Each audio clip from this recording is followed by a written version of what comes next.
जय हिंद। स्वागत है आप सभी को इस वीडियो में, जिसमें आज हम क्लास 10th हिंदी गद्य खंड यानी 1 से लेकर 12 चैप्टर तक यानी भीमराव अंबेडकर यानी जो श्रम विभाजन और जाति प्रथा के लेखक हैं, और शिक्षा एवं संस्कृति पाठ तक जिनके लेखक महात्मा गांधी हैं, इनका सारे हम ऑब्जेक्टिव प्रश्न करेंगे। जैसा कि आपको पता ही होगा कि कल बिहार बोर्ड यानी क्लास 10th हिंदी का एग्ज़ाम है, तो इसी के पर्पस से यह वीडियो बनाया जा रहा है। तो अगर आप यह वीडियो शुरू से अंत तक देख लेते हैं तो मैं आपको गारंटी देता हूं कि इस ऑब्जेक्टिव यानी 1 से लेकर 12वीं तक 20 से 30 ऑब्जेक्टिव यहीं से आएगा, क्योंकि हम लेसन वाइज लेसन ऑब्जेक्टिव प्रश्न करेंगे। तो यहाँ पर जो सबसे पहला पाठ है, जिसका नाम है श्रम विभाजन और जाति प्रथा, जिनके लेखक भीमराव अंबेडकर हैं, जो कि एक निबंध है। तो इनका सबसे पहले हम ऑब्जेक्टिव प्रश्न करते हैं। तो यहाँ पर सबसे पहला प्रश्न आता है, श्रम विभाजन और जाति प्रथा के लेखक कौन हैं? तो इनके लेखक हैं भीमराव अंबेडकर। यहाँ पर जैसे कि आपका बोर्ड एग्जाम में अगर प्रश्न आता है तो वहाँ पर 4 ऑप्शन दिया जाता है, ए, बी, सी और डी। तो यहाँ पर हमने सिर्फ आंसर लिखा है। उसके बाद यहाँ पर 2 नंबर प्रश्न है, डॉक्टर अंबेडकर के पिता का क्या नाम था? तो इनके पिता का नाम रामजी सकपाल था। उसके बाद 3 नंबर प्रश्न है, आधुनिक सभ्य समाज कार्य कुशलता के लिए किसे आवश्यक मानते हैं? तो श्रम विभाजन को आवश्यक मानते हैं। उसके बाद 4 नंबर प्रश्न है, जाति प्रथा में बेरोजगारी का एक डैश तथा डैश कारण बनी हुई है? तो यहाँ पर हो जाएगा प्रत्यक्ष तथा प्रमुख कारण बनी हुई है। उसके बाद 5 नंबर प्रश्न है, मुख्य नायक क्या है? तो यह एक पत्रिका है। उसके बाद 6 नंबर प्रश्न है, डॉक्टर भीमराव अंबेडकर की मृत्यु कब हुई? तो इनकी मृत्यु 1956 ईस्वी को दिल्ली में हुआ था। उसके बाद अगला प्रश्न है, डॉक्टर भीमराव अंबेडकर का जन्म कब हुआ? तो इनका जन्म 14 अप्रैल 1851 ईस्वी को महू मध्य प्रदेश में हुआ था। उसके बाद 8 नंबर प्रश्न है, अंबेडकर की दृष्टि में भाईचारे का वास्तविक रूप कैसा होता है? तो दूध और पानी के मिश्रण की तरह। उसके बाद 9 नंबर प्रश्न है, भारतीय संविधान के निर्माता में संपूर्ण भूमिका किनकी है? तो डॉक्टर भीमराव अंबेडकर की है। उसके बाद 10 नंबर प्रश्न है, सभ्य समाज की आवश्यकता है? तो इनकी आवश्यकता क्या है? तो श्रम विभाजन है। उसके बाद अगला प्रश्न है, प्राथमिक शिक्षा प्राप्त करने के बाद अंबेडकर उच्चतम शिक्षा प्राप्त करने के लिए कहाँ गए? तो ये न्यूयॉर्क गए। तो न्यूयॉर्क यानी किस शहर में है? तो यानी किस देश में है? तो ये अमेरिका में है। उसके बाद अगला प्रश्न है, अंबेडकर चिंतन व रचनात्मकता व्यक्ति थे? तो ये बुद्ध और कवि और ज्योतिबा फूले थे, यानी इनके 3 थे, जिनका पहला नाम है बुद्ध, दूसरा का नाम है कबीर और तीसरा का नाम है ज्योतिबा फूले। उसके बाद 13 नंबर प्रश्न है, जाति पाति तोरक मंडल भाषण लाहौर में कब हुआ?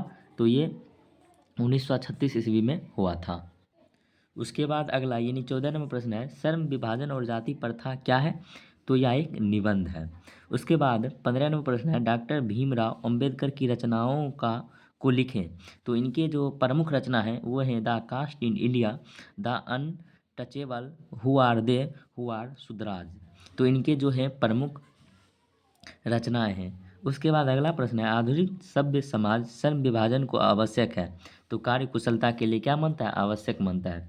उसके बाद अगला प्रश्न है, श्रम विभाजन और जाति प्रथा पाठ बाबा साहेब के किस भाषण का संपादित अंश है?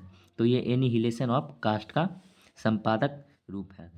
उसके बाद अगला प्रश्न है, अंबेडकर के भाषण एनिहिलेशन ऑफ कास्ट को किसने हिंदी में रूपांतरण किया था? तो ललई सिंह यादव ने किया था। उसके बाद अगला प्रश्न है, अंबेडकर का जन्म किस परिवार में हुआ था? तो दलित परिवार में हुआ था। उनके बाद 20वां प्रश्न है, लेखक को इस युग में कहाँ पर विडंबना दिखाई दिया? तो जातिवाद के रूप में विडंबना दिखाई दिया। उसके बाद 21वां प्रश्न है, डॉक्टर भीमराव अंबेडकर के माता का क्या नाम था? तो इनके माता का नाम भीमाबाई था। उसके बाद अगला यानी 22वां प्रश्न है, डॉक्टर अंबेडकर ने पीएचडी की उपाधि कब धारण की? तो ये 1916 ईस्वी में किए थे। उसके बाद 23वां प्रश्न है, लेखक की दृष्टि में विडंबना की बात क्या है? तो इनके दृष्टि में जातिवाद के पोषकों की कमी नहीं है। उसके बाद अगला प्रश्न है, लेखक की दृष्टि में आदर्श समाज कैसा होना चाहिए? तो डॉक्टर भीमराव अंबेडकर के अनुसार जिसमें स्वतंत्रता, समता और भ्रातृत्व का भाव हो। उसके बाद अगला प्रश्न है, लेखक बेरोजगारी का प्रमुख और प्रत्यक्ष कारण किसे मानते हैं? तो ये जाति प्रथा को मानते हैं। उसके बाद अगला प्रश्न है, the caste in India their mechanism किनकी रचना है? तो ये भीमराव अंबेडकर की है। उसके बाद अगला है, आर्थिक पहलू से भी जाति प्रथा हानिकारक है। यानी इसमें यहाँ पर होता आर्थिक पहलू से भी डैश हानिकारक है, तो जाति प्रथा। उसके बाद अगला प्रश्न है, डॉक्टर भीमराव अंबेडकर का जन्म कहाँ हुआ था? तो महू मध्य प्रदेश में। और कितने ईस्वी में हुआ था? तो 1891 ईस्वी में हुआ था। उसके बाद 29वां प्रश्न है, डॉक्टर अंबेडकर ने किस पत्रिका का संपादन किया था? तो बहिष्कृत भारत का संपादन किया था। उसके बाद 30 और लास्ट नंबर यानी श्रम विभाजन और जाति प्रथा चैप्टर का है, भारतीय संविधान का निर्माता के रूप में हम किन्हें जानते हैं? तो डॉक्टर भीमराव अंबेडकर को जानते हैं। उसके बाद यहाँ पर जो दूसरा चैप्टर है वो है विष के दांत, जो कि कहानी है, और इनके जो लेखक हैं उनका नाम है नलिन बिलोचन शर्मा। तो हम यहाँ पर दूसरा चैप्टर विष के दांत का ऑब्जेक्टिव प्रश्न करेंगे। तो यहाँ पर जो सबसे पहला प्रश्न है, विष के दांत कहानी के रचिता कौन है? तो इनके रचिता है नलिन बिलोचन शर्मा। उसके बाद 2 नंबर प्रश्न है, नलिन बिलोचन शर्मा का जन्म कब हुआ था? तो इनका जन्म 18 फरवरी 1916 ईस्वी को हुआ था। उनके बाद 3 नंबर प्रश्न है, नलिन बिलोचन शर्मा का जन्म कहाँ हुआ?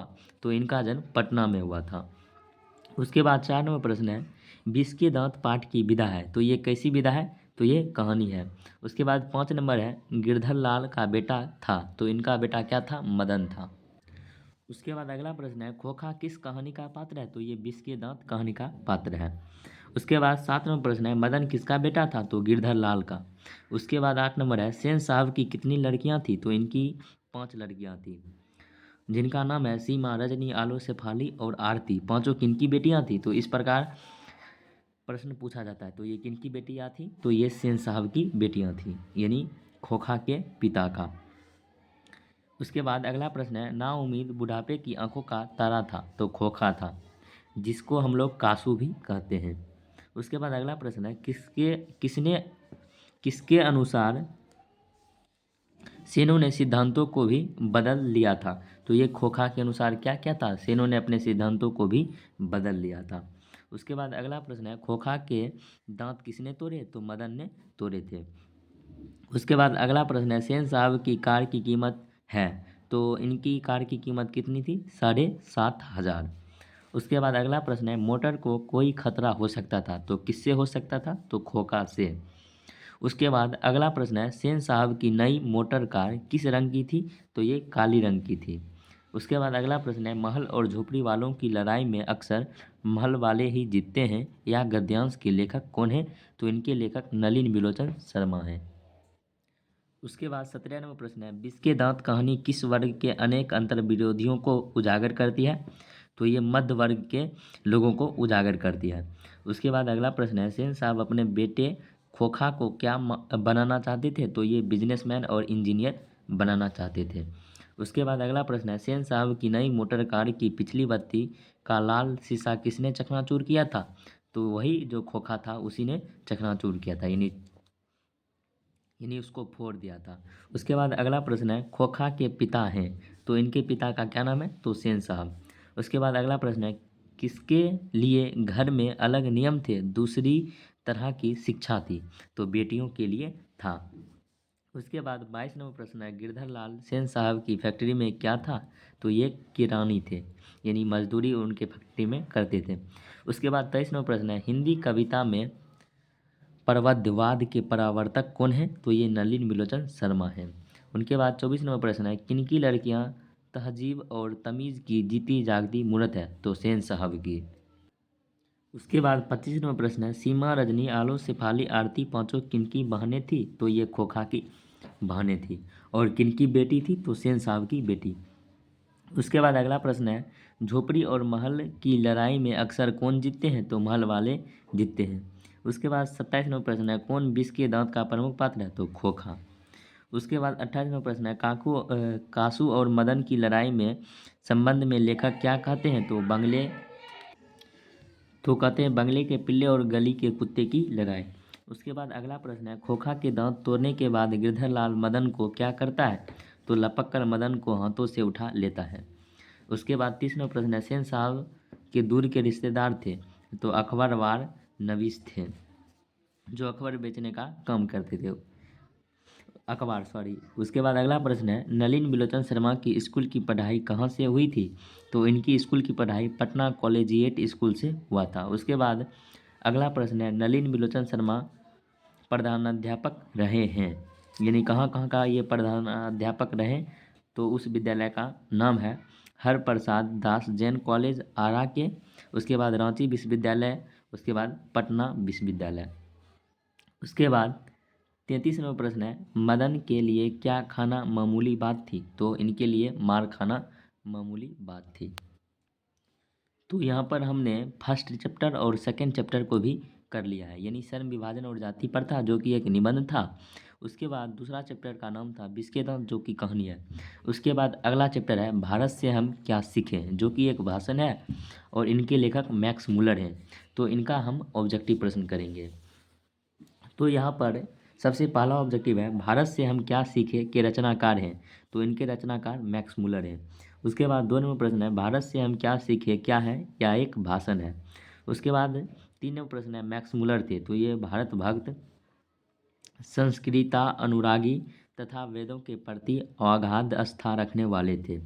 उसके बाद अगला प्रश्न है, मैक्स मुलर के पिता का क्या नाम था? तो इनके पिता का नाम विलेहर मुलर था। उसके बाद अगला प्रश्न है, विश्वविख्यात विद्वान फ्रेडरिक मैक्स मुलर का जन्म कहाँ हुआ था? तो इनका जन्म जर्मनी में हुआ था। उनके बाद 6वां नंबर प्रश्न है, स्वामी विवेकानंद ने वेदांतियों का वेदांती किन्हें कहा? तो मैक्स मुलर को कहा। उसके बाद 7 नंबर प्रश्न है, मैक्स मुलर ने डैश वर्ष की अवस्था में लिपिजिंग विश्वविद्यालय में संस्कृत का अध्ययन प्रारंभ किए थे? तो ये 18 वर्ष की अवस्था में ही अपना जो संस्कृत का अध्ययन था आरंभ किए थे। उसके बाद 8 नंबर प्रश्न है, मैक्स मुलर का जन्म कब हुआ था? तो इनका जन्म 6 दिसंबर 1823 ईस्वी को हुआ था। उसके बाद अगला प्रश्न है, मैक्स मुलर ने नया सिकंदर किसे कहा? तो युवा अंग्रेज अधिकारियों को कहा। उसके बाद अगला प्रश्न है, मैक्स मुलर के अनुसार भारत की सबसे प्राचीन भाषा है, तो ये सबसे प्राचीन भाषा कौन सा है? तो संस्कृत है। उसके बाद अगला प्रश्न है, सर विलियम जोन्स समुद्र यात्रा करते हुए भारत कब पहुँचे? तो ये 1783 ईस्वी में पहुँचे। उसके बाद 12 नंबर प्रश्न है, वारेन हेस्टिंग कहाँ का गवर्नर जनरल था? तो ये भारत का ही था। उसके बाद 13 नंबर प्रश्न है, दारिश क्या है? तो ये सोने के सिक्के। उसके बाद अगला प्रश्न है, दारिश नामक सोने के सिक्कों से भरा घड़ा किसे मिला था? तो वारेन हेंगिस्टिक्स को मिला था। वारेन हस्टिंग्स को मिला था। उसके बाद 15 नंबर प्रश्न है, किसके अध्ययन क्षेत्र में भारत के कारण नवजीवन का संचार हो चुका था? तो नीति कथा। उसके बाद अगला प्रश्न है, दारिश नामक सोने के सिक्के से भरा घड़ा किसे मिला था? तो वारेन हेस्टिंग्स को मिला था।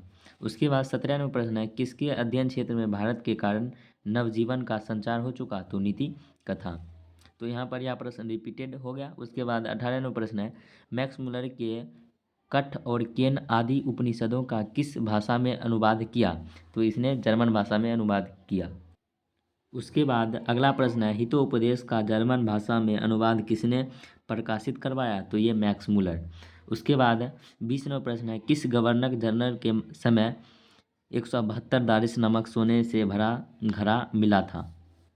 तो वारेन हेस्टिंग्स के समय में मिला था। उसके बाद 21 नंबर प्रश्न है, प्लेटो और कंट का अध्ययन करने वाले यूरोपियन लोगों के भवन योग्य देश है, यानी नमन योग्य देश है, तो ये कौन सा देश है? तो ये भारत है। उसके बाद अगला प्रश्न है, हर्षक थे, तो ये वनस्पति वैज्ञानिक थे। उसके बाद 23 नंबर प्रश्न है, प्लेटो और कंट थे, तो ये महान दार्शनिक थे। उसके बाद अगला प्रश्न है, भारत का सर्वाधिक आबादी कहाँ बसती है? तो ये गांव में बसती है, यानी ग्रामीण में। उसके बाद अगला प्रश्न है, संस्कृत की पहली विशेषता है, तो ये प्राचीनता, यानी पुराने ज़माने से ही संस्कृत भाषा चले आ रहा है। उसके बाद 26 नंबर प्रश्न है, शाहनामा का रचनाकार हैं, तो ये 10वीं यानी शाहनामा का रचना काल है, यानी कब इसका रचना हुआ था, तो 10वीं और 11वीं सदी में। उसके बाद 27 नंबर प्रश्न है, नृवंश विद्या का संबंध किससे है, तो ये मानव विज्ञान से। उसके बाद 28 नंबर प्रश्न है, मैक्स मुलर ने कालिदास की किस पुस्तक का जर्मन भाषा में अनुवाद किया, तो मेघदूत का अनुवाद किया। तो भारत से हम क्या सीखे, जिनके लेखक मैक्स मुलर हैं, यहीं पर इस चैप्टर में हमने 28 ऑब्जेक्टिव प्रश्न लिया, जो कि ये लास्ट था। उसके बाद अगला चैप्टर क्या है, तो उसके बाद अगला चैप्टर है नाखून क्यों बढ़ते हैं, जो कि ललित निबंध है और जो इनके लेखक हैं हजारी प्रसाद द्विवेदी हैं। तो यहाँ पर नाखून क्यों बढ़ते हैं, तो इनका सबसे पहला ऑब्जेक्टिव है हजारी प्रसाद द्विवेदी द्वारा रचित पाठ है, तो नाखून क्यों बढ़ते हैं।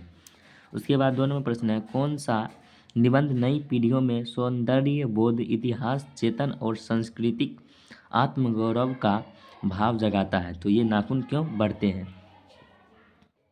उसके बाद अगला प्रश्न है, नाखून क्यों बढ़ते हैं हिंदी की कौन सी विधा है, तो ये ललित निबंध है। उसके बाद अगला प्रश्न है, ललित निबंध है तो ये नाखून क्यों बढ़ते हैं। उसके बाद 5 नंबर प्रश्न है, नाखून क्यों बढ़ते हैं कि रचनाकार कौन है, तो इनके रचनाकार हजारी प्रसाद द्विवेदी हैं। उनके बाद 6 नंबर प्रश्न है, हजारी प्रसाद द्विवेदी का जन्म कब और कहाँ हुआ, तो इनका जन्म 1907 ईस्वी को दुबे छपरा बलिया उत्तर प्रदेश में हुआ था। उसके बाद 7 नंबर प्रश्न है, नाखून का प्रतीक है, ये तो पाशविक वृत्ति का प्रतीक है। उसके बाद अगला प्रश्न है, हम बार बार नाखून क्यों काटते हैं, तो ये बराबरता समाप्त हेतु, यानी जो पाशविक प्रवृत्ति है इसको समाप्त करने के लिए हम बार बार क्या करते हैं, नाखून को काटते हैं। उसके बाद अगला प्रश्न है, द्विवेदी जी से किसने पूछा था नाखून क्यों बढ़ते हैं, तो उनकी छोटी पुत्री। उसके बाद 10 नंबर प्रश्न है, काट दीजिए वे चुपचाप दंड स्वीकार कर लेंगे, पर निर्लज अपराधी की भांति फिर छूटते ही सेंध पर हाजिर हो जाएंगे। प्रस्तुत पंक्तियाँ किस पाठ से ली गई है, तो ये नाखून क्यों बढ़ते हैं। उसके बाद अगला प्रश्न है, हजारी प्रसाद द्विवेदी किस विश्वविद्यालय में प्रोफेसर एवं प्रशासनिक पद पर रहे, तो ये काशी हिंदू विश्वविद्यालय, उसके बाद शांति निकेतन विश्वविद्यालय तथा चंडीगढ़ विश्वविद्यालय। उसके बाद 12 नंबर प्रश्न है, द्विवेदी जी को किस रचना के लिए साहित्य अकादमी पुरस्कार मिला, तो आलोक पर्व पर इनको कौन सा पुरस्कार मिला था, तो साहित्य अकादमी पुरस्कार मिला। उसके बाद 13 नंबर प्रश्न है, शाहजात वृत्तियों किसे कहते हैं, तो अनजान स्मृतियों को। उसके बाद 14 नंबर प्रश्न है, विचार और प्रवर्तक किस लेखक की रचना है, तो ये हजारी प्रसाद द्विवेदी की रचना है। उसके बाद 15 नंबर प्रश्न है, नाखून बार बार काटते रहना और अलंकित करते रहना निरूपित करता है, तो ये सौंदर्य बोध और सांस्कृतिक चेतना का। उसके बाद अगला प्रश्न है, किसने कहा था कि सब पुराने अच्छे नहीं होते, सब नए खराब नहीं होते, तो कालिदास। उसके बाद अगला प्रश्न है, धजिती की हड्डी से क्या बना बना था, तो इंद्र का वज्र बना था, तो ये कौन थे, तो ये मुनि थे। उसके बाद अगला प्रश्न है, कुटज के रचनाकार कौन है, तो हजारी प्रसाद द्विवेदी है। उसके बाद अगला प्रश्न है, विचार प्रभाग किस लेखक की रचना है, तो हजारी प्रसाद द्विवेदी। उसके बाद 20 नंबर प्रश्न है, पुराने का मोह सब समय वांछनीय ही नहीं होता, यह पंक्ति किस शीर्षक पाठ की है, तो ये नाखून क्यों बढ़ते हैं। तो इसमें कुल ऑब्जेक्टिव की संख्या 20 ही था, जो कि यहीं पर समाप्त होता है। तो हमने यहाँ पर सन विभाजन और जाति प्रथा के बारे में अध्ययन किया, उसके बाद विष के दांत, उसके बाद हमने भारत से हम क्या सीखे और नाखून क्यों बढ़ते हैं। उसके बाद अगला यानी जो 5वां चैप्टर है, जिनके लेखक गुणाकर मूल्य हैं, जो कि है नागरी लिपि, यह भी एक निबंध है, तो इसका हम ऑब्जेक्टिव प्रश्न देखेंगे। तो नागरी लिपि जिनके लेखक कौन है, गुणाकर मूल्य। तो यहाँ पर इसमें सबसे पहला प्रश्न आता है, नागरी लिपि के निबंध के लेखक कौन है, तो गुणाकर मूल्य। उसके बाद दूसरा प्रश्न है, नागरी लिपि शीर्षक पाठ साहित्य की कौन विधा है, तो ये निबंध है। उसके बाद अगला प्रश्न है, गुणाकर मूल्य का जन्म कब हुआ, तो इनका जन्म 1935 ईस्वी को हुआ था। उसके बाद 4 नंबर प्रश्न है, नागरी लिपि का प्राचीनतम लेख किस प्रदेश से मिलते हैं, तो दक्कन प्रदेश से मिलते हैं। उसके बाद 5 नंबर प्रश्न है, नागरी लिपि में प्राचीन मराठी भाषा के लेख मिलने लग जाते हैं, तो 11वीं सदी से। उसके बाद 6 नंबर प्रश्न है, देवनागरी लिपि में कौन कौन भाषा लिखी जाती है? तो इसमें संस्कृत, हिंदी, नेपाली और नेपाली मराठी भाषा लिखी जाती है। उसके बाद 7 नंबर प्रश्न है, उत्तर भारत से नागरी लिपि के लेख कब से मिलने लगते हैं? तो उसके बाद 9वीं सदी से। उसके बाद अगला प्रश्न है, हिंदी के आदि कवि कौन है? तो शरदपाद हैं। उसके बाद 9 नंबर प्रश्न है, शरदपाद की कृति है? तो दोहा कोश। उसके बाद 10 नंबर प्रश्न है, 12वीं सदी के केरल के शासकों के सिक्कों पर वीरकलस जैसे शब्द डैश लिपि में अंकित है? तो ये देवनागरी लिपि में क्या है? अंकित है। उसके बाद 11 नंबर प्रश्न है, ईसा की 14वीं 15वीं सदी के विजयनगरों के शासकों ने अपने लेखों की लिपि को कहा? तो ये नंदी नागरी लिपि कहा। उसके बाद अगला प्रश्न है, बेतमा दान पत्र किस समय का है? तो ये 10वां 20 का है। उसके बाद अगला प्रश्न है, गुणाकर मूले ने अपनी किस पुस्तक में संसार की प्रायः सभी प्रमुख पुरालिपियों का विस्तृत जानकारी दी है? तो अक्षर कथा में। उसके बाद अगला प्रश्न है, महमूद गजनवी के बाद के किस शासक ने अपने सिक्कों पर नागरी शब्द खुदवाए हैं? तो मोहम्मद गौरी, अलाउद्दीन खिलजी और शेर शाह। उसके बाद अगला प्रश्न है, उत्तर भारत में पहले पहले किस राजाओं के लेखों में नागरी लिपि देखने को मिलती है? तो भेवाड़ के गुलहीर। उसके बाद अगला प्रश्न है, नागरी लिपि के आरंभिक लेखक कहाँ मिले हैं? तो ये दक्षिण भारत में ही मिले हैं। उसके बाद 17 नंबर प्रश्न है, नक्षत्र लोक किस लेखक की कृति है? तो ये गुणाकर मूले की है। उसके बाद 18 नंबर प्रश्न है, मराठी भाषा की लिपि क्या है? तो ये देवनागरी लिपि है। उसके बाद 19 नंबर प्रश्न है, धारा नागरी के कौन परमार शासक विद्यानुरागी थे? तो ये भोज। उसके बाद 20 नंबर प्रश्न है, चंद्रगुप्त द्वितीय का व्यक्तिगत नाम क्या था? तो इनका व्यक्तिगत नाम देव था। उसके बाद अगला प्रश्न है, रामायण की रचना किस भाषा में है? तो ये संस्कृत भाषा में है। उसके बाद अगला है, तमिल, मलयालम, तेलुगु, कन्नड़ भाषा है? तो ये दक्षिण भारत की। उसके बाद अगला प्रश्न है, पहली बार देवनागरी लिपि के टाइप कब बने? तो ये करीब 2 सदी पहले। उसके बाद 24 नंबर प्रश्न है, अक्षरों की कहानियाँ किनकी रचना है? तो ये गुणाकर मूले की है। उसके बाद 15 नंबर प्रश्न है, नागरी लिपि निबंध गुणाकर मूले की किस पुस्तक से लिया गया है? तो भारतीयों लिपियों की कहानी से ली गई है। उसके बाद 26 नंबर प्रश्न है, 9वीं सदी सुदूर दक्षिण से प्राप्त वर्गुण का परियम ताम्रपत्र किस लिपि में है? तो ये नागरिक लिपि में है।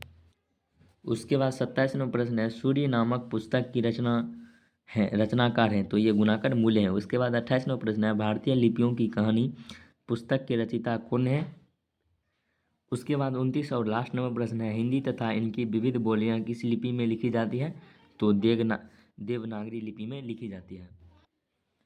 उसके बाद अगला चैप्टर है जो कि है बहादुर और इनके जो लेखक हैं जो कि है अमरकांत। तो इसमें सबसे पहला ऑब्जेक्टिव आता है, बहादुर शीर्षक कहानी के लेखक कौन है? तो इनके लेखक है अमरकांत। उसके बाद दूसरा प्रश्न है, हिंदी के सशक्त कथाकार अमरकांत का जन्म कहाँ हुआ? तो ये नागरावलिया उत्तर प्रदेश में हुआ। उसके बाद तीसरा प्रश्न है, लेखक अमरकांत का जन्म कब हुआ? तो ये जुलाई 1925 ईस्वी में हुआ। अमरकांत लिखित कहानी का नाम क्या है? तो इनके द्वारा लिखित कहानी का नाम बहादुर है। उसके बाद अगला प्रश्न है, बहादुर कहानी का पात्र बहादुर क्या है? तो ये घरेलू नौकर है। उसके बाद बहादुर लेखक के घर से क्या लेकर भाग गया था? कोई भी सामान नहीं लेकर भागा था। उस पर झूठा आरोप लगाया गया था कि 11 रुपया चोरी किया है।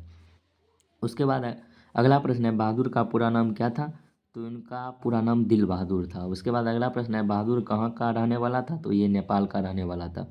उसके बाद 9 नंबर प्रश्न है, बहादुर की उम्र कितनी थी? तो ये 12 से 13 वर्ष का था। उसके बाद 10 नंबर प्रश्न है, बहादुर का नाम से दिल शब्द किसने उड़ा दिया? तो निर्मला यानी लेखक की पत्नी ने। उसके बाद 11 नंबर प्रश्न है, बहादुर अपने घर से क्यों भागा था? माँ की मार के कारण। बहादुर की माँ गुस्से से पागल क्यों हो गई थी? क्योंकि बहादुर ने अपने भैंस को क्या किया था? पीटा था यानी मारा था। उसके बाद 13वां प्रश्न है बहादुर कैसी कहानी है, तो ये सामाजिक कहानी है। उसके बाद अगला प्रश्न है बहादुर पर कितने रुपये की चोरी का इल्ज़ाम लगाया गया था, तो ये 11 रुपया। उसके बाद अगला प्रश्न है लेखक के रिश्तेदार ने बहादुर पर क्या आरोप लगाया था, तो पैसे चुराने का। उसके बाद अगला प्रश्न है कहानी है, तो इसमें कौन सा कहानी है, तो बहादुर नाखून क्यों बढ़ते हैं, ये क्या है, ललित निबंध है। उसके परंपरा का मूल्यांकन, यह भी एक निबंध है। नौबत खाने में इबादत, यह एक व्यक्ति चित्र है, तो यहाँ पर कहानी कौन हो जाएगा, तो बहादुर। उसके बाद अगला प्रश्न है बहादुर लेखक के घर से अचानक क्यों चला गया, तो बहादुर लेखक के घर से क्यों भागा था, तो ये स्वयं के प्रति लेखक तथा उनके घर वालों के व्यवहार में आए परिवर्तन के कारण। उसके बाद अगला प्रश्न है बहादुर के भाग जाने के बाद किसे एक अजीब सिलघुता का अनुभव हो रहा था, तो लेखक को। उसके बाद 19वां प्रश्न है बहादुर को लेखक के घर कौन लेकर आया था, तो लेखक ही, यानी लेखक के साले साहब ने।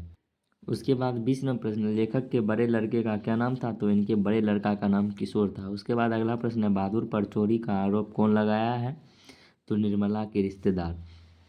उसके बाद अगला प्रश्न है बहादुर के शारीरिक बनावट कैसी थी, तो ये ठिकना, चकैत शरीर, गोरा रंग और चपटा मुंह था। उसके बाद अगला प्रश्न है लेखक के घर जब पहली बार आया था तो बहादुर क्या पहने हुए था, तो ये सफ़ेद नेकर, आधी आधी वहाँ की सफ़ेद कमीज, भूरे रंग का जूता पहना हुआ था। उसके बाद अगला प्रश्न है वानर सेना नामक एक बाल उपन्यास किसने लिखा, तो अमरकांत ने। उसके बाद 25वां प्रश्न है बहादुर का पिता कहाँ मारे गए थे, तो ये युद्ध में मारे गए थे। उसके बाद अगला प्रश्न है बहादुर से मार खाकर भैंस भागी भागी पास चली आई, तो ये माँ के पास। उसके बाद अगला प्रश्न है किशोर से मार खाने के बाद बहादुर चुपचाप कोने में खड़ा हो जाता है। उसके बाद अगला और लास्ट नंबर प्रश्न है बहादुर के संबंध में क्या सही नहीं है, तो वह लेखक के रिश्तेदार का पैसा नहीं चुराया था। क्या सही नहीं है, तो वह लेखक के रिश्तेदार का पैसा चुरा लिया था, तो यह क्या है, गलत है। तो यहाँ पर हमने श्रम विभाजन और जाति प्रथा जो कि एक निबंध है इसको भी कर लिया। उसके बाद बिस्के दांत जो कि कहानी है, और उसके बाद भारत से हम क्या सीखे, यह एक भाषण है, इसको भी कर लिया। नाखून क्यों बढ़ते हैं जो कि ललित निबंध है, इसका भी हमने कर लिया। और उसके बाद नागरी लिपि जो कि निबंध है, इसको भी हमने कर लिया। और उसके बाद छठा चैप्टर जिसका नाम है बहादुर और जिनके लेखक है अमरकांत, जो कि ये कहानी है, इनको भी हम कर लिए। उसके बाद 7 नंबर चैप्टर है परंपरा का मूल्यांकन, जो कि एक निबंध है और जो इनके लेखक हैं रामविलास शर्मा, तो इनको हम अभी करते हैं। तो परंपरा का मूल्यांकन जिसके लेखक कौन है, तो रामविलास शर्मा। तो इसका सबसे पहला ऑब्जेक्टिव है निबंध परंपरा का मूल्यांकन के लेखक कौन है, तो रामविलास शर्मा। उसके बाद अगला प्रश्न है हिंदी आलोचना में महत्वपूर्ण हस्ताक्षर डॉक्टर रामविलास शर्मा का जन्म कब और कहाँ हुआ, तो इनका जन्म 10 अक्टूबर 1912 ईस्वी को उन्नाव जिला के उच्च गांव में हुआ था। उसके बाद 3वां प्रश्न है परंपरा का मूल्यांकन गद्य की कौन सी विधा है, तो ये एक निबंध है। उसके बाद अगला प्रश्न है रामविलास शर्मा का निधन कब हुआ था, तो इनका निधन 30 मई 2000 ईस्वी को हुआ था। तो इनका जन्म 10 अक्टूबर 1912 ईस्वी को और इनका निर्धन यानी मृत्यु 30 मई 2000 ईस्वी को हुआ था। उसके बाद 5वां प्रश्न है साहित्य की परंपरा का पूर्ण ज्ञान किस व्यवस्था से संभव है, तो ये समाजवादी व्यवस्था से। उसके बाद 6वां प्रश्न है साहित्य के निर्माण में प्रतिभाशाली मनुष्यों की डैश भूमिका होती है, तो ये निर्णायक होती है। उसके बाद 7वां प्रश्न है जातीय अस्मिता की दृष्टि में इतिहास का प्रभाव कैसा है, तो अविच्छिन्न और विच्छिन्न दोनों है। उसके बाद 8 नंबर प्रश्न है परंपरा का ज्ञान किसके लिए आवश्यक है, तो जो लोग लकीर के फकीर ना होकर क्रांतिकारी साहित्य की रचना करते हैं। उसके बाद 9 नंबर प्रश्न है हिंदी आलोचना के वैज्ञानिक दृष्टि में प्रदान करने का श्रेय किसे प्राप्त होता है, तो रामविलास शर्मा को। उसके बाद 10 नंबर प्रश्न है हिंदी में जीवनी साहित्य को एक नया आयाम दिया है, रामविलास शर्मा। उसके बाद 11 नंबर प्रश्न है रामविलास शर्मा के अनुसार भारत की राष्ट्रीय का पूर्ण विकास किस व्यवस्था से ही संभव है, तो ये समाजवादी व्यवस्था से ही संभव है। उसके बाद 12 नंबर प्रश्न है किसने सोवियत संघ का आक्रमण किया, तो ये हिटलर ने किया था। उसके बाद 13 नंबर प्रश्न है यदि मनुष्य परिस्थितियों का निर्णायक नहीं है तो परिस्थिति भी मनुष्य का निर्णायक नहीं है, तो यहाँ पर डैश नहीं है, तो यहाँ पर निर्णायक हो जाएगा। उसके बाद 14 नंबर प्रश्न है जारशाही कहाँ थी, तो ये रूस में थी। उसके बाद अगला प्रश्न है निराला की साहित्य साधना के रचनाकार कौन है? तो रामविलास शर्मा। उसके बाद अगला प्रश्न है, साहित्य मनुष्य के संपूर्ण जीवन से संबंध है, यह किस पाठ से उद्धृत है, यानी कहाँ से लिया गया है? तो ये परंपरा का मूल्यांकन।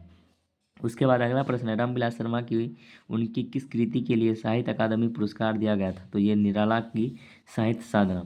उसके बाद अगला प्रश्न है, सोवियत संघ के लोग हिटलर विरोधी संग्राम को क्या कहते हैं? तो ये स्वाधीनता संग्राम या महान राष्ट्रीयता या देशभक्ति पूर्ण कहते हैं। उसके बाद 19 नंबर प्रश्न है, किस व्यवस्था के कायम होने पर जातीय अस्मिता खंडित नहीं होती, वर्ण और पुष्ट होती है? तो ये समाजवादी व्यवस्था में। उसके बाद 20 नंबर प्रश्न है, भारतीय संस्कृति से किन दो ग्रंथों को अलग कर दे तो भारतीय साहित्य की आंतरिक एकता टूट जाएगी? तो रामायण और महाभारत। उसके बाद 21 नंबर प्रश्न है, प्रेमचंद्र और उनका युग किनकी रचना है? तो रामविलास शर्मा। उसके बाद 22 नंबर प्रश्न है, भारतीय प्रगतिशील लेखक संघ के महामंत्री रहे? तो ये रामविलास शर्मा। उसके बाद 23 नंबर प्रश्न है, अस्मिता का सही अर्थ होता है? तो ये पहचान यानी अस्तित्व। उसके बाद 24 नंबर प्रश्न है, लेखक रामविलास शर्मा के गांव का क्या नाम था? तो ये उच्च गांव सानी था। उसके बाद 25 नंबर प्रश्न और लास्ट नंबर है, भौतिकवाद का अर्थ भागवाद नहीं किस निबंध से लिया गया है? तो ये परंपरा का मूल्यांकन। उसके बाद 8वां चैप्टर जिसका नाम है जीत जीत मैं निरखत हूँ, जो साक्षात्कार है, जिनके लेखक बिरजू महाराज हैं, इनका हम ऑब्जेक्टिव प्रश्न करते हैं। तो पंडित बिरजू महाराज, यानी सबसे पहला इसका ऑब्जेक्टिव है, पंडित बिरजू महाराज किस घराने के वंशज थे? तो ये लखनऊ घराना।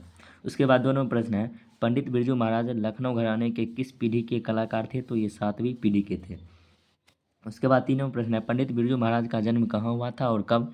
तो इनका जन्म लखनऊ में 4 फरवरी 1938 ईस्वी को हुआ था। उसके बाद 4वां प्रश्न है, जीत जीत नरखत हूँ पाठ साहित्य की विधा है? तो ये साक्षात्कार है। उसके बाद 5वां प्रश्न है, बिरजू महाराज के गुरु कौन थे? तो उनके पिताजी थे। इसके बाद अगला प्रश्न है, बिरजू महाराज किस शैली के नर्तक थे? तो ये कथक शैली के।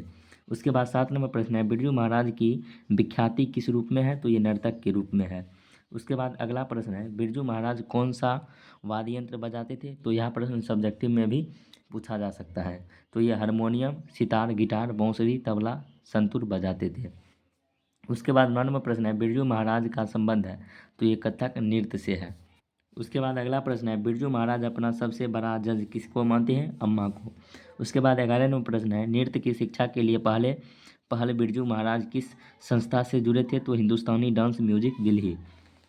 उसके बाद 12वां प्रश्न है, बिरजू महाराज कितने रुपया नजराना देकर अपने गुरु यानी पिता से डंडा बढ़वाया था? तो ये 500। उसके बाद 13 नंबर प्रश्न है, बाबूजी के साथ बिरजू महाराज का आखिरी प्रोग्राम कहाँ हुआ था? तो ये मैनपुरी में हुआ था। उसके बाद 14 नंबर प्रश्न है, शारदगिर्दी का अर्थ होता है? तो ये शिष्य होता है। उसके बाद अगला प्रश्न है, पंडित बिरजू महाराज की उम्र कितनी थी जब उनके पिता की मृत्यु हो गई थी? तो ये 9.5 वर्ष के थे। उसके बाद 16वें प्रश्न है, बिरजू महाराज खुद को किसका शारदगिर्द मानते थे? तो ये पिता के जैसा मानते थे यानी। उसके बाद 17वां प्रश्न है, बिरजू महाराज को किस उम्र में संगीत नाटक अकादमी अवार्ड मिला था? तो ये 27 वर्ष की उम्र में मिला था इनको। उसके बाद 19वां प्रश्न है, हिंदुस्तानी डांस म्यूजिक कहाँ है? तो ये दिल्ली में है। उसके बाद 19वां प्रश्न है, बिरजू महाराज के चाचा का क्या नाम था? तो ये शंभू महाराज। उसके बाद 20वां प्रश्न है, शंभू महाराज बिरजू महाराज के कौन थे? तो इनके चाचा थे। उसके बाद 21वां प्रश्न है, हलकारे का अर्थ होता है? तो ये संदेश वाहक और करिंदा होता है। उसके बाद 22वां प्रश्न है, जीत जीत मैं नरखत हूँ पाठ के केंद्र में है? तो ये बिरजू महाराज है। उसके बाद 23वां प्रश्न है, बिरजू महाराज की शादी किस उम्र में हुई थी? तो 18 साल में हुआ था। उसके बाद 24 नंबर प्रश्न है, बिरजू महाराज को लखनऊ के संगीत भारतीय कौन ले आई? तो ये कपिल देवी। उसके बाद 25 और लास्ट नंबर प्रश्न है, बिरजू महाराज की सुयोग शिष्या मशहूर नृतंगना और रंग कर्म की पत्रिका नटरंग की संपादक कौन है? तो ये रश्मि भाजपेयी। तो यहाँ पर हमने परंपरा का मूल्यांकन और जीत जीत मैं नरखत हूँ, जो कि बिरजू महाराज, इन दोनों चैप्टर को कर लिए हैं। उसके बाद 9 नंबर चैप्टर है अभिमन्यु, जो कि ललित रचना है, इनके जो लेखक हैं अशोक वाजपेयी हैं, तो इनको करेंगे। उसके बाद यहाँ पर 3 चैप्टर ही बचता है, जो कि मछली, जिनके लेखक विनोद कुमार शुक्ल हैं, जो कि एक कहानी है। उसके बाद 11वां चैप्टर है नौबत खाने में इबादत, जो व्यक्ति चित्र है, जो इनके लेखक हैं यतीन्द्र मिश्र हैं, उसके बाद 22 और लास्ट 12, उसके बाद लास्ट नंबर चैप्टर है शिक्षा और संस्कृति, जो कि एक शिक्षा शास्त्र है, जो इनके लेखक हैं राष्ट्रपिता महात्मा गांधी। तो यहाँ पर हम चैप्टर नंबर 9 जो कि है आवेन्यू, इनका ऑब्जेक्टिव प्रश्न करते हैं। तो यहाँ पर आवेन्यू है जो कि वास्तुनिष्ठ प्रश्न, जिसको हम लोग ऑब्जेक्टिव प्रश्न कहते हैं। तो यहाँ पर जो सबसे पहला प्रश्न है, ललित रचना आवेन्यू के रचनाकार कौन है, तो ये अशोक वाजपेयी है। उसके बाद दोनों प्रश्न है, अशोक वाजपेयी का जन्म कब हुआ था, तो इनका जन्म 16 जनवरी 1941 ईस्वी को हुआ था। उसके बाद 3 नंबर प्रश्न है, फ्रांस का प्रमुख कला केंद्र है, तो आविन्यो। उसके बाद अगला प्रश्न है, आविन्यो किस देश में है, तो ये फ्रांस में है। उसके बाद अगला प्रश्न है, लेखक अशोक वाजपेयी आविन्यो में कुल कितने दिन रहे थे, तो ये 19 दिन रहे थे। उसके बाद अगला प्रश्न है, लेखक आविन्यो क्या साथ लेकर गए थे, तो हिंदी टाइपराइटर, 3-4 पुस्तकें और कुछ संगीत के टेप्स। उसके बाद लाल शतरुंज क्या है, तो ये ईसाई मठ है। उसके बाद 8 नंबर प्रश्न है, लाल शतरुंज का धार्मिक उपयोग कब से कब तक होता था, तो ये 14वीं सदी से फ्रेंच क्रांति तक। उसके बाद 9 नंबर प्रश्न है, आवेन्यू में 19 दिन का प्रवास के दौरान लेखक ने कितने गद्य की रचना की, तो ये 27। उसके बाद 10 नंबर प्रश्न है, आवेन्यू में रहकर लगभग 30 संयुक्त कविता लिखने वाले अति यथार्थवादी कवि हैं, तो अर्दे बेता रेन शाह पाल एलुआर, यानी जो कवि वहाँ पर 30 जो संयुक्त कविता थी उनकी रचना कर ये सभी कवि किए थे। उसके बाद अगला प्रश्न है, अशोक वाजपेयी की ललित रचना है, तो ये आविन्यो, यानी ये कविता नहीं है। उसके बाद अगला प्रश्न है, ला मादा मोजले द आविन्यो किनकी कृति है, तो पिसासो की है, पिकासो। उसके बाद अगला प्रश्न है, आविन्यो दक्षिण फ्रांस में रोन नदी के किनारे बसा कैसा शहर है, तो ये बहुत पुराना शहर है। उसके बाद अगला प्रश्न है, महात्मा गांधी अंतर्राष्ट्रीय हिंदी विश्वविद्यालय के प्रथम कुलपति कौन थे, तो ये अशोक वाजपेयी थे।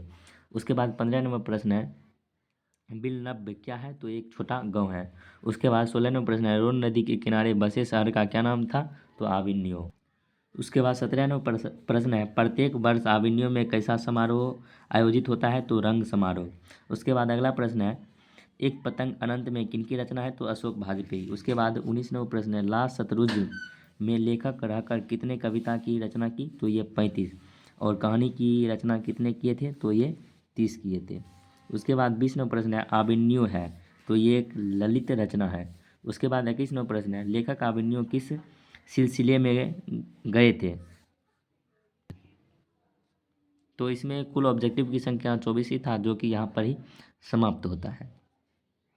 तो उसके बाद अगला चैप्टर यानी 10 नंबर चैप्टर क्या है, मछली, जिनके लेखक विनोद कुमार शुक्ल हैं, जो कि एक कहानी है। तो इसका हम लोग ऑब्जेक्टिव प्रश्न करने जा रहे हैं, जो कि है सबसे पहला प्रश्न, मछली कहानी के लेखक कौन है, तो विनोद कुमार शुक्ल हैं। उसके बाद दूसरा प्रश्न है, मछली शीर्षक पाठ में खरीदी गई मछली में कितनी मछलियाँ जिंदा थी, तो 2। और कितनी मछली किनी थी, तो यहाँ पर 3। उसके बाद अगला प्रश्न है, मछली किस प्रकार की कहानी है, तो ये सामाजिक है। उसके बाद संतु मछली लेकर क्यों भागा, तो ये कुएं में डालने के लिए। उसके बाद अगला प्रश्न है, मछली लेकर कौन भागा था, तो संतु। उसके बाद अगला प्रश्न है, मछली शीर्षक कहानी में दीदी के प्रेमी का क्या नाम था, तो भग्गू। उसके बाद 7 नंबर प्रश्न है, मछली के लिए मसाला कौन पीस रही थी, तो माँ। उसके बाद अगला प्रश्न है, मछली कहानी में किस वर्ग का जीवन वर्णित है, तो ये मध्य वर्ग का। उसके बाद अगला प्रश्न है, विनोद कुमार शुक्ल किस कृषि विश्वविद्यालय में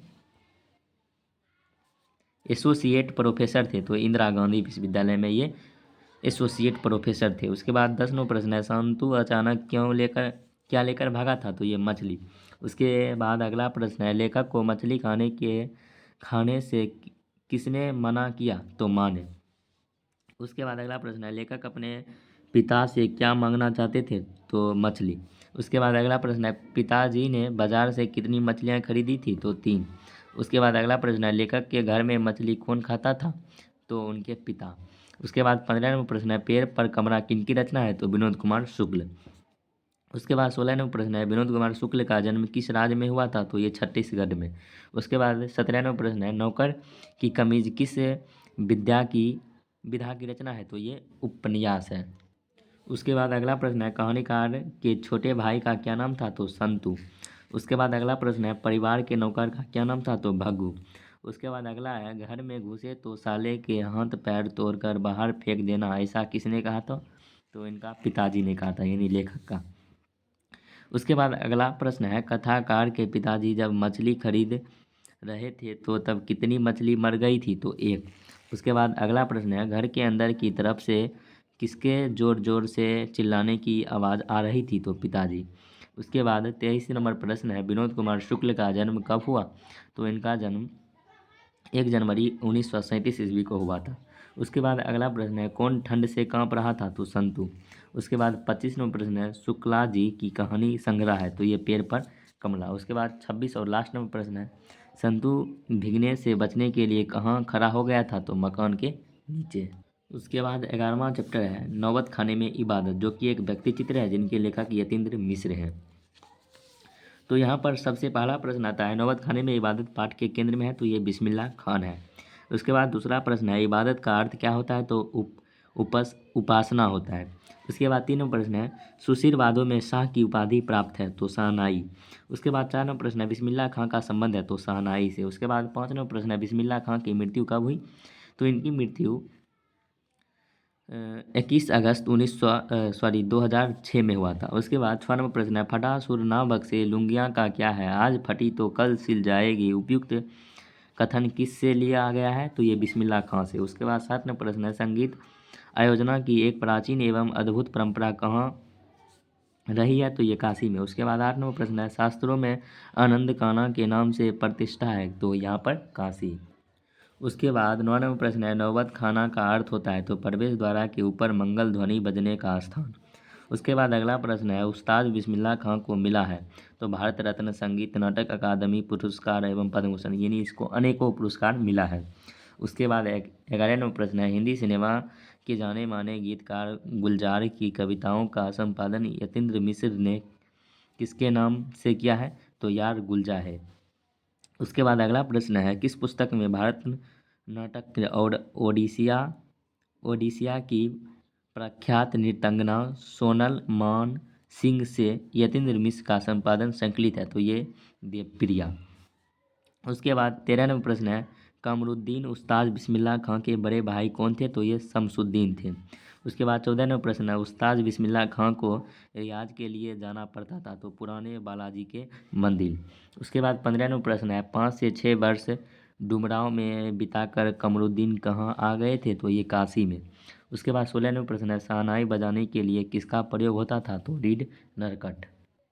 उसके बाद 17 नंबर प्रश्न है, रसूल नाड थी, तो ये गायिका थी। उसके बाद 18 नंबर प्रश्न है, बिस्मिल्लाह खां का नाम जुड़ा है, तो ये मुहर्रम से जुड़ा है। उसके बाद 19 नंबर प्रश्न है, काशी किनकी पाठशाला है? तो ये संस्कृति। उसके बाद 20 और लास्ट नंबर प्रश्न है, बिस्मिल्लाह खां के परदादा उस्ताद सलाह हुसैन खान कहाँ के निवासी थे? तो ये डुमराव के निवासी थे। डुमराव कहाँ पड़ता है? तो ये बिहार में ही पड़ता है। उसके बाद लास्ट नंबर जो कि है शिक्षा एवं संस्कृति, जो कि शिक्षा शास्त्र है, इनके लेखक महात्मा गांधी है, इसको हम करते हैं। तो यहाँ पर है शिक्षा और संस्कृति पाठ कौन सी विधा है? तो ये शिक्षा शास्त्र है। उसके बाद दोनों प्रश्न है, शिक्षा और संस्कृति पाठ के लेखक कौन है? तो इनके लेखक महात्मा गांधी है। उनके बाद 3 नंबर प्रश्न है, महात्मा गांधी का जन्म कब और कहाँ हुआ था? तो इनका जन्म 2 अक्टूबर 1869 ईस्वी को गुजरात के पोरबंदर में हुआ था। उसके बाद यहाँ पर 4 नंबर प्रश्न है, महात्मा गांधी के पिता तथा माता का क्या नाम था? तो इनके पिता का नाम करमचंद गांधी और माता का नाम पुतली बाई था। उसके बाद 5 नंबर प्रश्न है, गांधी जी की आरंभिक शिक्षा कहाँ से हुई थी? पोरबंदर और उनके आसपास। उसके बाद 6 नंबर प्रश्न है, महात्मा गांधी वकालत की पढ़ाई करने के लिए कब और कहाँ गए थे? तो 4 दिसंबर 1888 को लंदन गए थे। उसके बाद 7 नंबर प्रश्न है, महात्मा गांधी का विवाह किसके साथ हुई? तो कस्तूरबा गांधी से। उसके बाद 8 नंबर प्रश्न है, गांधी जी दक्षिण अफ्रीका में कब से कब तक रहे थे? तो 1893 ईस्वी से 1914 ईस्वी तक रहे थे। उसके बाद 9 नंबर प्रश्न है, गांधी जी की दक्षिण अफ्रीका वापस कब आए थे? तो 1915 ईस्वी में आए थे। उसके बाद 10 नंबर प्रश्न है, गांधी जी को महात्मा की उपाधि किसने दी थी? तो रविंद्रनाथ टैगोर ने। उसके बाद 11 नंबर प्रश्न है, गांधी जी ने रविंद्रनाथ टैगोर को किसकी उपाधि दी थी? गुरुदेव की। उसके बाद 12 नंबर प्रश्न है, हिंद स्वराज सत्य के साथ मेरा प्रयोग किनकी पुस्तक है? तो महात्मा गांधी की। उसके बाद 13 नंबर प्रश्न है, हरिजन यंग इंडिया इत्यादि पत्रिका किनकी है? तो ये महात्मा गांधी की है। उसके बाद 14 नंबर प्रश्न है, गांधी जी की मृत्यु कब हुई? तो इनकी मृत्यु 30 जनवरी 1948 ईस्वी को हुआ था। और इसके बाद 15 नंबर प्रश्न है, गांधी जी की स्मृति में हम कौन सा दिवस मनाते हैं? तो अहिंसक दिवस मनाते हैं। उसके बाद 16 नंबर प्रश्न है, बाबू कहर का कृतज्ञ राष्ट्र किन्हें याद करता है? तो महात्मा गांधी। उसके बाद 17 नंबर प्रश्न है, अंतर्राष्ट्रीय स्तर पर अहिंसा दिवस कब मनाया जाता है? तो 2 अक्टूबर को। उसके बाद 18 नंबर प्रश्न है, अंग्रेजों के खिलाफ अहिंसा का पहला प्रयोग गांधी ने कब किया था? तो दक्षिण अफ्रीका में। कहाँ किया था? तो दक्षिण अफ्रीका में। उसके बाद 19 नंबर प्रश्न है, महात्मा गांधी के अनुसार बढ़िया शिक्षा क्या है? तो अहिंसक प्रतिरोध। उसके बाद 20 नंबर प्रश्न है, आध्यात्मिकता शिक्षा से गांधी जी का क्या तात्पर्य है? तो हृदय की शिक्षा। उसके बाद 21 नंबर प्रश्न है, कौन चाहते थे कि सभी धारों की संस्कृति की हवा उनके घर के पास बहती रहे? तो गांधी जी। उसके बाद 22 नंबर प्रश्न है, शेक्सपियर किस भाषा के कवि थे? तो ये अंग्रेजी भाषा के कवि थे। उसके बाद 23 नंबर प्रश्न है, टॉलस्टॉय कौन थे? तो ये रूसी लेखक थे। उसके बाद 24 नंबर प्रश्न है, मेरा धर्म कैद खाने का धर्म नहीं, यह किसका कथन है? तो महात्मा गांधी का। उसके बाद 25 नंबर प्रश्न है, मेरा धर्म कैद खाने का धर्म नहीं, यह पंक्ति किस शीर्षक पाठ से ली गई है? तो शिक्षा एवं संस्कृति, जो कि लास्ट नंबर प्रश्न है। इनके लेखक कौन है? महात्मा गांधी। तो यहाँ पर हमें एक नज़ारा देख लेते हैं। तो इसमें कितना चैप्टर था? तो इसमें 1 से लेकर 12 तक था, जो कि सबसे पहला था श्रम विभाजन और जाति प्रथा, जो कि एक निबंध है, जिनके लेखक भीमराव अम्बेडकर हैं। उसके बाद दूसरा चैप्टर था विस्केदा, जो कि एक कहानी है, इनके लेखक नलिन बिलोचन शर्मा है। उसके बाद तीसरा है भारत से हम क्या सीखे, यह एक भाषण है, जिसके लेखक मैक्स मुल्लर हैं। उसके बाद चौथा चैप्टर है नाखून क्यों बढ़ते हैं, जो कि एक ललित निबंध है, जिनके लेखक हजारी प्रसाद द्विवेदी हैं। उसके बाद अगला चैप्टर है नागरी लिपि, जो कि एक निबंध है, जिनके लेखक गुणाकर मूल्य हैं। उसके बाद बहादुर है, जिनके लेखक अमरकांत, जो कि एक कहानी है। परंपरा का मूल्यांकन एक निबंध है, जिनके लेखक रामविलास शर्मा है। उसके बाद अगला चैप्टर है जीत जीत मैं नरखत हूँ, ये एक साक्षात्कार है, जो कि इनके लेखक बिरजू महाराज हैं। उसके बाद अगला चैप्टर 9 नंबर चैप्टर है आविन्यो, जो कि एक ललित रचना है, जिसके लेखक अशोक वाजपेयी हैं। उसके बाद मछली, जो कि एक कहानी है, जिनके लेखक विनोद कुमार शुक्ल हैं। उसके बाद 11 यानी नौबत खाने में इबादत, जो कि एक व्यक्ति चित्र है, इनके लेखक यतेंद्र मिश्र हैं। और उसके बाद 12 और लास्ट नंबर जो चैप्टर था शिक्षा और संस्कृति, जो कि शिक्षा शास्त्र है, और जो इनके लेखक हैं वे हैं महात्मा गांधी। अगर आपने जो काव्य खंड होता है, अगर उसका वीडियो नहीं देखें तो उस वीडियो का भी लिंक हम इस वीडियो के डिस्क्रिप्शन में दे देंगे। और उसके बाद जो पतला किताब होता है, जो कि है वर्णिका, जिसमें दही वाली मगम्मा, दाते विश्वास, माँ और इत्यादि जो कहानी है, अगर वह वीडियो नहीं देखे हैं शुरू से अंत तक, तो उस वीडियो का भी लिंक इस वीडियो के डिस्क्रिप्शन में दे देंगे, आप वहाँ से जाकर देख सकते हैं। तो यह वीडियो आपको कैसा लगा होगा तो कमेंट में ज़रूर बताइएगा। अगर किसी भी प्रकार के सवाल में आपको दिक्कत होता है तो आप कमेंट में पूछिएगा। अगर यह वीडियो आपको अच्छा लगा होगा तो वीडियो को लाइक कर दीजिए। अगर चैनल पर पहली बार है तो चैनल को सब्सक्राइब कर दीजिए। मिलते हैं आपसे अगले वीडियो में। Thank you for watching this video.